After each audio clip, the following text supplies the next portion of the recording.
Today we're tackling a common question that every smart TV owner has at some point. How do you switch HDMI inputs on your smart TV? Whether you're switching between your gaming console, streaming device, or Blu-ray player, we'll walk you through the simple steps to change HDMI inputs on your Omni TV.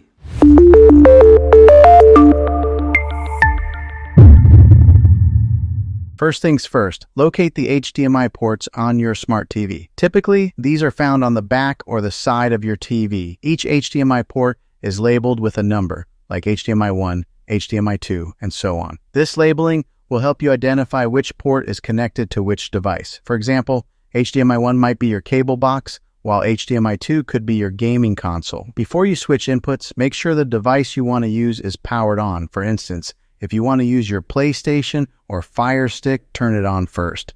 This ensures your TV can detect the active device when you switch inputs.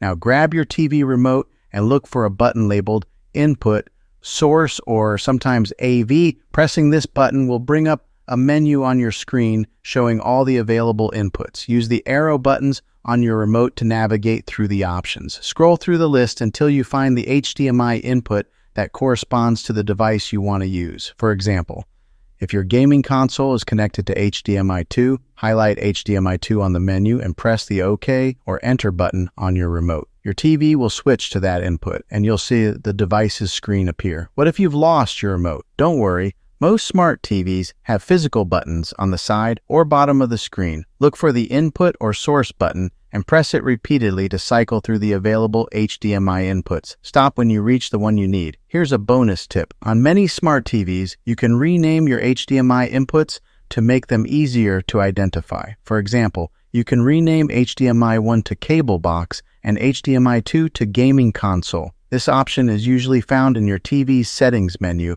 under input labels or source names. And that's it. Switching HDMI inputs on your smart TV is quick and easy, whether you're using a remote or not. Now you can seamlessly jump between all your devices and enjoy your favorite shows, games, and more. If you found this guide helpful, make sure to give this video a thumbs up and subscribe to the channel for more smart TV tips and tricks. Have any other questions about your smart TV? Drop them in the comments below and we'll cover them in a future video. Thanks for watching, and we'll see you next time.